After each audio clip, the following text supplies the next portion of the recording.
Hello and welcome to Business Today. I'm Siddharth Zarabi at the World Economic Forum, day 5 at Davos. The forum is pretty much wrapping up, but we still have a very interesting conversation for you. And this one on Web3 and what it means and life in a Metaverse world. And with me today, Pratik Gauri, the CEO and co-founder of Fire Blockchain. Ravikant Agrawal, Vice President Strategy at Polygon, and with him, Antoni Martin, Global Head of Enterprises at Polygon. We are also joined by Sumit Gupta, the CEO and co-founder of CoinDCX. Now, a lot of jargon, and there's actually a board here which says Web3 is here. And I'm going to get my guests to explain this to us because we always try and make it a point to simplify, deconstruct and demystify the world of crypto, metaverse, as well as the blockchain, because there's already some bit of policy confusion also. And I believe policymakers, including in India, are a bit confused about what this means. So I'm going to start with you, Pratik, and the first question.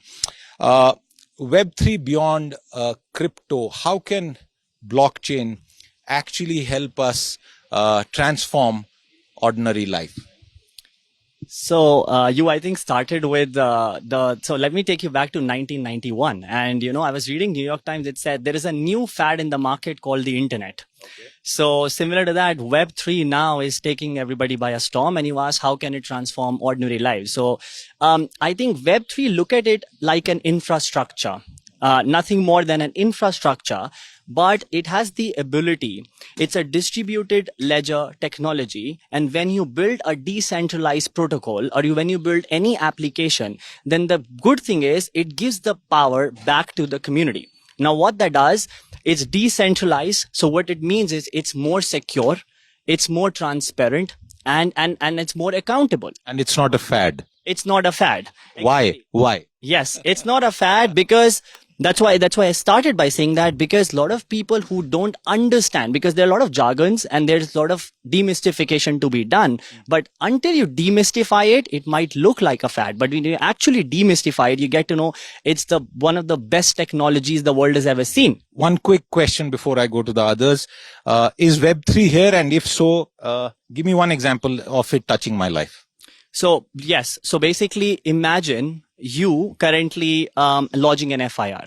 If you lodge an FIR and everything's on a Web3, okay, currently, even after 5 years, it's immutable, meaning the records can't be changed. So even if you lodge an FIR against the most influential person on this planet, he or she can't get away, which means after 5 years, the record stays on the chain, the record stays on the infrastructure. So imagine the way it can change your life. Interesting choice of an example, and I'm coming to you, Ravi.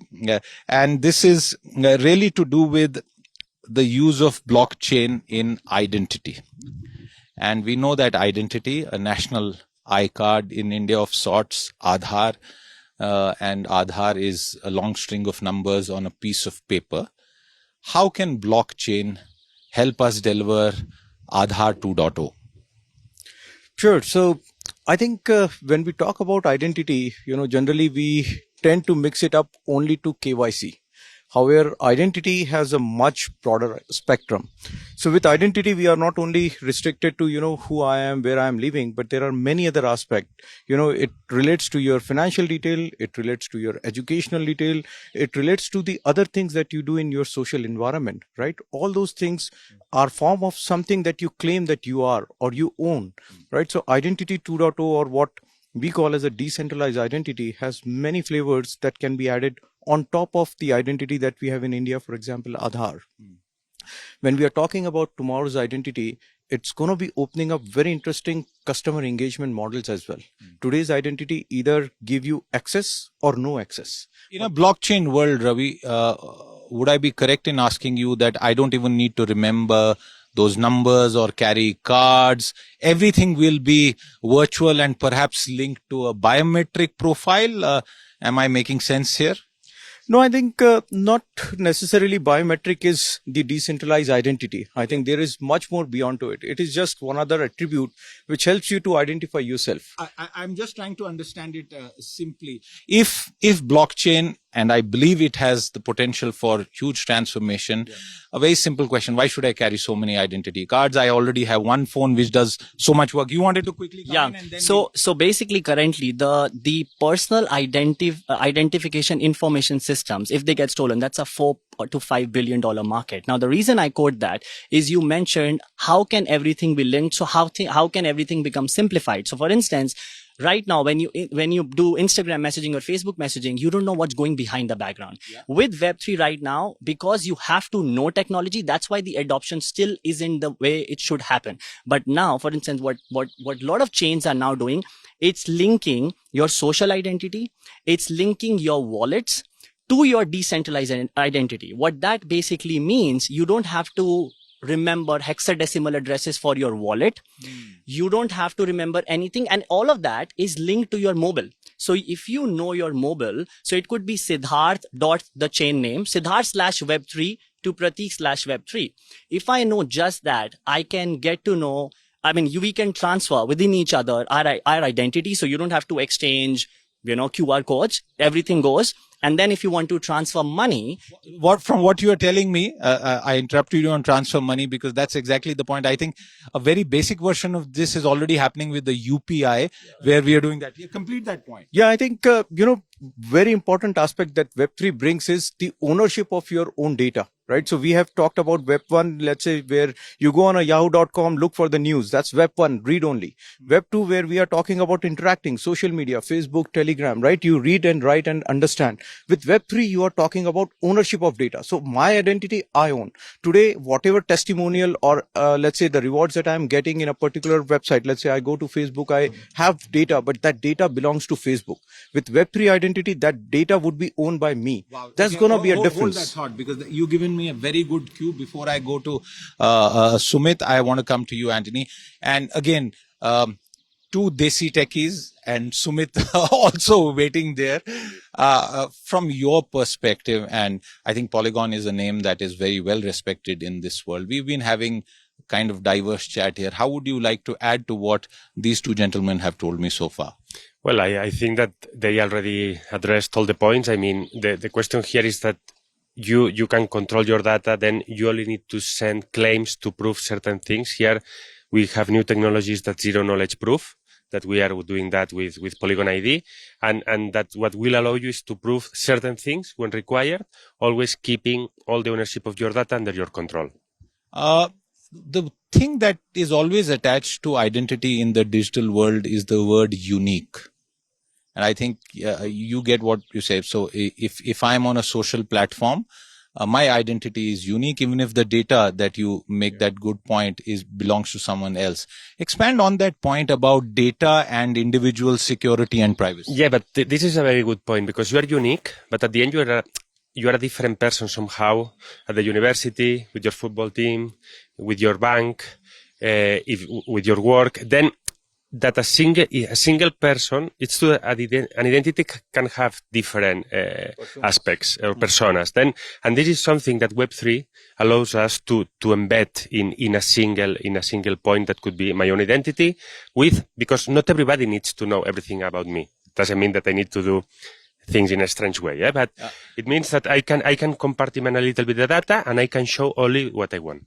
And since we are talking about a public persona and a private persona, I like to give an example and add some color to it. So think about it. In today's world, if I am traveling from place A to place B and I use my email ID, my entire journey can be correlated because I'm using the same email ID to book my flight, to book my hotel, to book my restaurant, right? But here, to what Antoni is saying, we can still disconnect this journey, not let these social media companies create my digital profile by connecting all the dots. I can create a unique identifier for a particular instance and deconnect all of this, still connecting it back to the root where I control the entire journey and entire pieces of it. From what I've understood so far, folks, is about this compartmentalization of what I'm doing, and that sounds fascinating and interesting. Let me go across to Sumit Gupta here on the same point about Web3. Sumit, you've been listening to all other guests. How are companies planning to leverage this technology, especially in the areas that the other gentleman just spoke about? See, Web3 is a new internet in making, right? Whatever companies that we are using right now, one transition that we are seeing right now is all of that is now migrating to Web3. What that essentially means is that the new internet is going to be built on top of blockchain. What it solves the problem of trust. Now, why it is important is because the next companies that we see, will essentially be built on top of blockchain, which will solve for marketplaces. So, let's say right now we're using companies like Ola, Uber, or any e-commerce marketplace that essentially solves the problem of trust. Now, with on top of Web3, you can do it much cheaply and efficiently. In this new internet, and that's what Web3 essentially provides. So it's not just about trading; it's essentially whatever internet based companies that we're currently using are going to shift to Web3 because that's more efficient and that's how technology moves, right? Any technological solution which is more efficient, that is what the world adopts, and you're already seeing that a lot of companies globally who are already building Web3 solutions. For example, they're using AWS, right? So there's a Web3 equivalent of that. You have seen marketplaces like, let's say, e-commerce marketplaces like, Flipkart, eBay. There's going to be a Web3 equivalent of that in the coming years. There's, ride-hailing services. There's going to be a Web3 equivalent of that. So essentially, any company, any technology company that we have right now is essentially going to, adopt a Web3 strategy, and that's basically a massive shift that we will see in the coming years. So it's not just about trading; it's essentially the entire internet. Is going to shift to Web3 in the coming years. All right, Sumit, I'll come back to you. Let me pick up another point. And Pratik, I'm coming to you about telling the Indian viewer about the advantage of blockchain. And if you could start once again, because this point has been discussed, perhaps explaining the success that we have achieved in India in different spheres, including the unique case of Gadchiroli, where there is deployment of a blockchain in that extremely backward district of India. And I imagine that technology hopefully is making a difference to people's lives there. Yeah, it is. So when you talk about public-private partnerships, that's where Web3 kicks in. And it makes, as I said, accountability, security, and transparency. Those are the three big pillars, the reason. And then, of course, cost effectiveness, the reason it is being used. If you talk about running any, say, a food ration program, for instance, right? If you automate the supply chain on one hand, and if you bring the whole supply chain on Web3, you bring the whole supply chain on blockchain, what that does, you can monitor all resources being spent.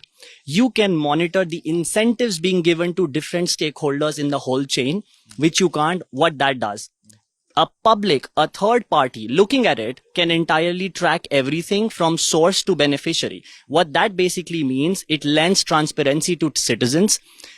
It basically makes the government accountable, and citizens and government transact on a one-to-one level using the infrastructure. It makes you cost effective because you're not spending extra cost on any other stakeholder. Right. That is why public-private partnerships, I just mentioned one of the examples, but it could be extended towards arms licensing. Mm-hmm. It could be extended to predictive policing. Mm-hmm. It could be extended to land registrations, for instance. So there could be multiple use cases that India can have to use the technology, for instance. Okay. Do you want to add to that point before we hop on to another subject? Yeah, a little bit of it. I think I'm glad that among the other use cases, you have picked the Gadchiroli one, because that is a use case that has been built on Polygon technology. Okay. So we are very close to it, and we understand the leadership that has come out from that small district in order to do the caste certificate on blockchain. And I think pretty much the premises there is that once the certificate has been issued, it should have the property of immutability, so that nobody can go and temper the data. And that is the inherent benefit of blockchain. And I think what Pratik has been talking about, different use cases where, again, the inherent benefit of blockchain becomes so important for the governance part of it. And that's where many government are looking in terms of adding that transparency or the better governance using blockchain technology. Correct. And you want to... Well, I think we are always looking for real use cases. I think this is a very good one. And our idea in Polygon, is we are building this technology for the people, for the future, for real use cases. And once this works, let's try to enlarge and to expand it to other cities in India, if possible, or around the world. Very quickly, could you just relate one real world example from this part of the world? City of Lugano. Okay. City of Lugano. We are announcing this everywhere. All the fines, tax, but also merchants are involved, hotels, coffees, shoes.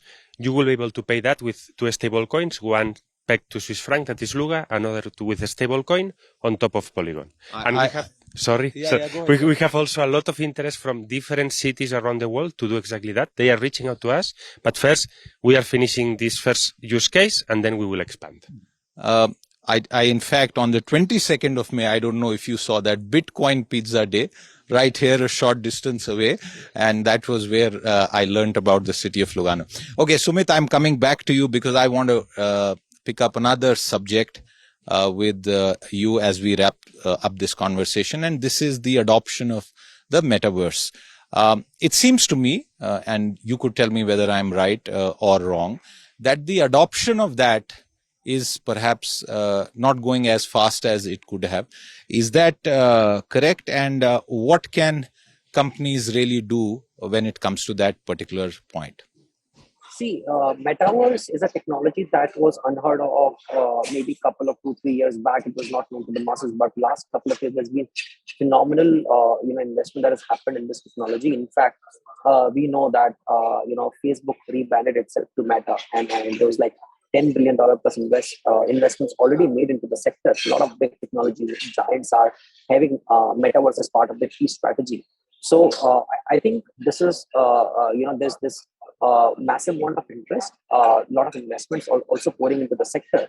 But when we talk about mass adoption, it takes some time, right? It happens organically, and there are a few things that needs to be solved for all of us to experience that. Like for example, we right now we are having this call. Maybe in a few years down the line, we'll all have all of that in actually Metaverse, right? We do shopping on Myntra. We can actually do that in Metaverse. So, but when we want to achieve that, there are a few things that needs to be solved. For example, the virtual reality headset that we all know about, and Oculus is a company that solves for that. For example, now it's again acquired by Meta. Now there are hardware limitations. It's such a heavy device that people have to wear, and it's difficult to wear it for like hours and hours. So I think that is a hardware limitation that we need to solve. As it gets smaller and smaller and as convenient as it gets, the adoption of Metaverse as a technology is going to increase, in the coming, future. Plus, there's also, we need to solve this for the scalability of these, blockchains as well. So I think there's a lot of development happening, a lot of investments going, but it takes time. Even, disruptive technologies, right? It doesn't, the work starts years back, and then there are inflection points. We will see all of that, the world around us adopting to that. So I think we are in a stage where we are working on the infrastructure layer. Once that layer is built out, then you'll see more and more use cases coming up, and that is when we will see mass adoption. But we need to summarize: there's work happening. There are few limitations, of course, and that's currently being solved. And definitely, I'm very confident in years to come. Like we use social networks on our daily lives, we will all be in Metaverse in the coming years.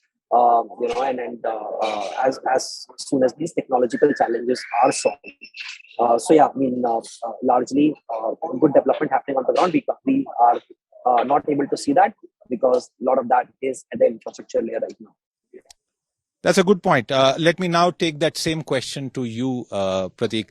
The metaverse, along with the explanation, because I make sure that every person I talk to from the tech field explains to us metaverse, and perhaps I'm going to do an album of the different explanation for my own sake. Yeah, so just think of this way. So even this is, if you make this a unique piece, you can have an NFT and float it on the metaverse. So basically, I'll tell you, the first round that we were raising, like for instance, we raised 21 million. We did not have to meet investors physically. It reduced costs. So you can think it was on the metaverse. So basically, you can have the whole music, the whole industry being on the metaverse. Could this interview ever be on the metaverse? Yes. Yes, of course. It can be exactly be on How the would metaverse. I have the pleasure of meeting you in person, seeing how you talk, your gestures, your overall personality? Would the metaverse make up for this? Yeah, so what I'm saying is basically if you can link all the identity, that's what I mentioned, all the identity linked to one. So I already know everything about you even before I start. I already know what your profiles look like. I already have your contacts. I have your. That sounds a little invasive. Yeah, but then it's still basically it has a lot of advantages. And I think you also asked a question to Sumit also on sustainability or why has it not been adopted. So I think one big reason that a lot of large players haven't jumped in, apart from it being an amazing concept, is sustainability. So basically, until you have a consensus, basically a layer 1 protocol having everything which is sustainable, meaning when you use proof of work, for instance, you spend a lot of computational power, right? So you spend a lot of energy. When you use proof of stake, for instance, you have to stake more crypto, which means it takes you back to the traditional finance problem that the rich get richer, the poorer get poorer. So blockchain is supposed to solve the problem of financial inclusion to a large extent. So if you can't solve those problems, then the blockchain adoption, although it's being a $2 trillion market, it can never, become the next big thing until it's adopted. So technology can be the best technology, but until the large players come in and adopt it, which is, I'm talking Fortune 500 companies, I'm talking governments, and I'm talking family offices. Until those three players jump in, you will not see the adoption happening. And you can only adopt it when sustainability is built into layer 1s on the metaverse. So that's how I would like it. And that's a good point. And you spoke about financial inclusion. I thought a lot of people who were approaching some of these cryptocurrencies were looking at it from a point of view of outsized financial returns, but I'm not going to go down that way. The same question as we wrap up: what is the metaverse? Explain this, because I have to relate this. Maybe 20 years back, I was at a large telecom company's research center in the United Kingdom, and I saw the initial sort of pilot of a holographic display, and we've seen various things happen since then. What is the metaverse? Yeah, I think if we try to nail it down to very, very root level, this is going to be something what you do in your real world, can that be done in the virtual world? And the same thing, same kind of experience can be created, or even better. I'm having fun taping this interview with you. The weather is great. Mohsin Khan, my cameraman's been working really hard to capture us without even a tripod on a moving cam. This can't be replicated in the metaverse. This can be replicated even better in a metaverse. So if I need a waterfall behind me, I cannot get it here, but I can get that in metaverse. That's fake, man. That's fake, exactly. But that's virtual world. What I'm trying to say is that it gives us flexibility. Are you saying I'm too old to even comprehend this new reality? I think we have to experience to understand what can be done. But I think what I would leave you with metaverse is it would have a different level of customer engagement from business point. It would have a different level of experiences from an individual. So it's an enterprise play. Both sides of it. Yes. That's where I was saying, when you come to customer, let's say typically we have the customer in or we do not have the customer in. That's like 0 or 1 kind of an customer engagement. But with metaverse, what you can do is you can define the level of engagement that you want with customer. And that can enable with the help of digital identities or NFT that you can embed into metaverse. Okay. So you can have, let's say, people joining in tier 1 if they got X points. Right. People joining in at tier 2 if they got Y point, right? So you can have the access to a launch for the people who are platinum into the metaverses. Right. So that's from a business standpoint, how the customer engagement can be changed. From an individual standpoint, if I'm talking to my friend and you take an example of how this experience would look like if you are interviewing in a metaverse. Few weeks back, we did the product launch in metaverse. So entire Polygon product has been launched in the metaverse. This kind of interaction can become even more seamless because it is very difficult otherwise to do a 2D talk with our friends and family in a Zoom kind of environment. With metaverse, you can have a 3D visuals of the people that you're talking So there's a hardware element involved as well. Hardware element. I think there are multiple components that goes into it. We'll let Antoni have the final word on that. Apart from all what what they have said that is perfect. No, the other day I was in a demo. No, then you can imagine, I don't know, that you are in the most important match in the history of Indians cricket, and they throw you the ball. You're in the metaverse, they throw the ball, and you can be the guy who is hitting that. I mean, you feel that you are there, and if you want, you can stop the play. You can go from a different angle. I mean, that's so amazing that it creates. That reminds me of a fast bowler from my childhood, Malcolm Marshall and Michael Holding. Man, I would really love to be standing there in the metaverse, trying to even remain standing while they bowl those zippers. Yeah, well, what I mean is that it opens a new field of experiences. Also, I mean, you can become who you want to be, or also linked to your identity. I mean, you can experiment in a good way, of course. I mean, it opens a whole new world, which I agree. Maybe you and I speak about myself, I am a little bit old for that, maybe. But I can tell you that my son and my daughter, that they are teenagers, they are already here. I mean, they live this world. For them, it's normal. Papa, I am with my friends in interacting in the metaverse with tokens, because the different games that they are playing are involving tokens. Then for me, here there is a new mindset for new generations that we are experimenting now. Well, that's the final word. This requires a new mindset, and like I saw on the promenade here, Web3 is here. That's a big sort of poster that covers the entire wall of a building. Pratik, Ravi, Antoni, and Sumit. Thank you so much for having me. Thank you very much for your time with us. I really enjoyed this experience. Real world, physical, and I guess till I am around, till all of you are around, we'll perhaps prefer doing this. But if the metaverse is here, we'll perhaps make the switch and the transition to that as well. With that, it's a wrap on this conversation. If you've been, thank you very much for watching. If you like the video, do like, comment, share and subscribe.